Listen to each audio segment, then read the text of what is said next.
This is KGW News at Sunrise. Good morning. Thanks for getting up with us on this Saturday morning. I'm Tim Gordon.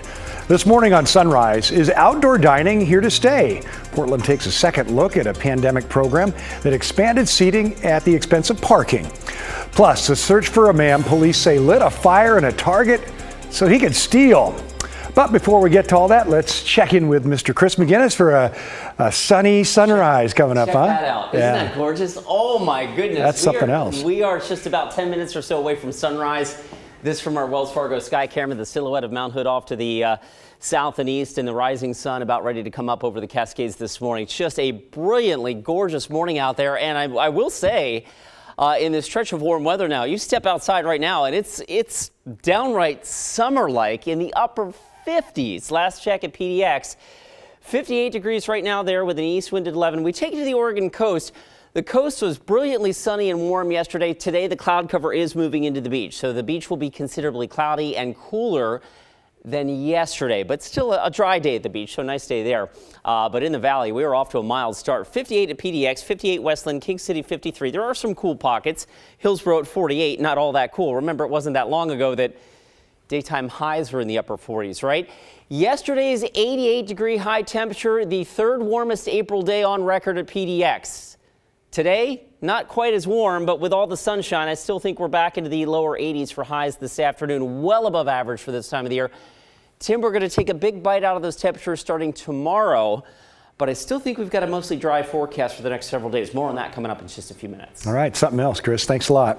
Well, chances are you spent part of Friday outside. When it comes to dining outdoors, the city of Portland says restaurants can still use street space for their tables and chairs, but there's a catch. It's no longer free. Catherine Cook shows us what else is changing. Ooh, this is the kids' quesadilla. On Southeast 31st and Division, there's a special reunion unfolding between people and the sun. And I've been amazed how many people have been out eating outside today. Since the pandemic, there have been more outdoor spaces to do that in, and they've stuck around. And I think it's a great thing. I think the more that we can have people out on the streets and using the space is wonderful. Back in 2020, the city started issuing healthy business permits. They allowed restaurants to turn side streets like this one into dining plazas, or take up 1 or 2 parking spots to set up dining platforms. Through the pandemic, we felt very fortunate to be able to have this big outside area. Post now that it's over, it's a huge relief. Alex Cornella owns the Imperial Bottle Shop and Tap Room. For him, the street plaza was the way to go. For 2 years, the extra space was free, but no longer. Starting in September, the city began charging $3.13 per square foot for dining plaza permits. It's absolutely going to be worth it for us. I mean, it's definitely, we're still able to have all this seating and generate money from it. For street parking platforms, it's now $500 for 1 space and $1,000 for 2. Permits are good through the end of the year. We're trying to make this a sustainable program for the long term. PBOT's Dylan Rivera says the city had been paying for the street dining program with federal COVID relief funds. Besides covering costs, PBOT is also designing new permanent rules for street seating. They'll focus on safety, making sure that installations don't block line of sight for drivers or people on foot. Definitely there's some that are not permitted, so yeah, so that's cause for concern. We've started conversations with many of these businesses, and we're starting with education, just letting them know what the rules are, answering questions, that sort of thing. Restaurant owners are weighing in. Some would like to see seasonal permits rather than having to pay for a full year.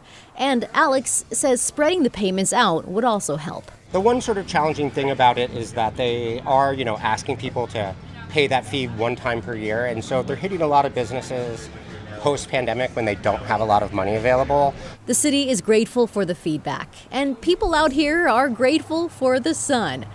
Hard to believe we've taken 3 trips around it since all of this started.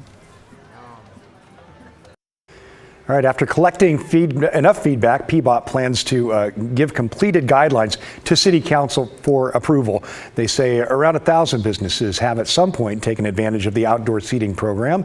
To learn more or apply for a permit, just go to our story at kgw.com. Well, new this morning, another fatal shooting in Portland. This one killed a man in Portland's Northwest District. Officers responded to the scene at Northwest 17th and Irving around 11:30 last night. They found 2 victims, a man and a woman. Medics say the woman's injuries are not life-threatening. However, the man died at the scene. This is the 26th homicide in Portland this year. Well, over in Washington County, a man stands accused of shooting a woman in an attempted robbery last Friday. Deputies arrested Glenn Hornsby. You see him there, and they arrested him yesterday.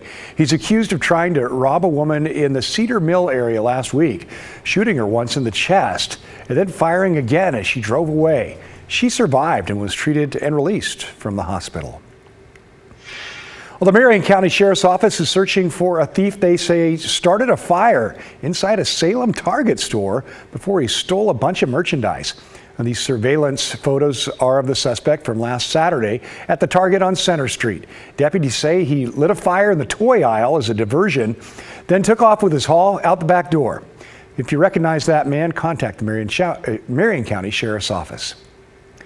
Well, Portland police are trying to find the driver who took off after killing a man who was crossing the street in a wheelchair. The hit and run on Northeast 82nd near Gleason, a notoriously dangerous stretch of road. Portland police say the initial information shows the victim was likely crossing Gleason Street or near the crosswalk. Those who live and work nearby tell us the crash is upsetting, but they've come to expect this type of incident.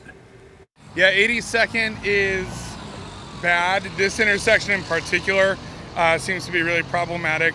I see a lot of kids working here, or not working but walking here, crossing both sides to catch buses. People don't always pay attention. Some people, like, there are those who do pay attention, but especially around like nighttime, it's just, yeah, that's the crazy time. Well, PBOT is in the process of improving 82nd Avenue with what they call immediate fixes and long-term redesign solutions after taking control of the high crash corridor from ODOT.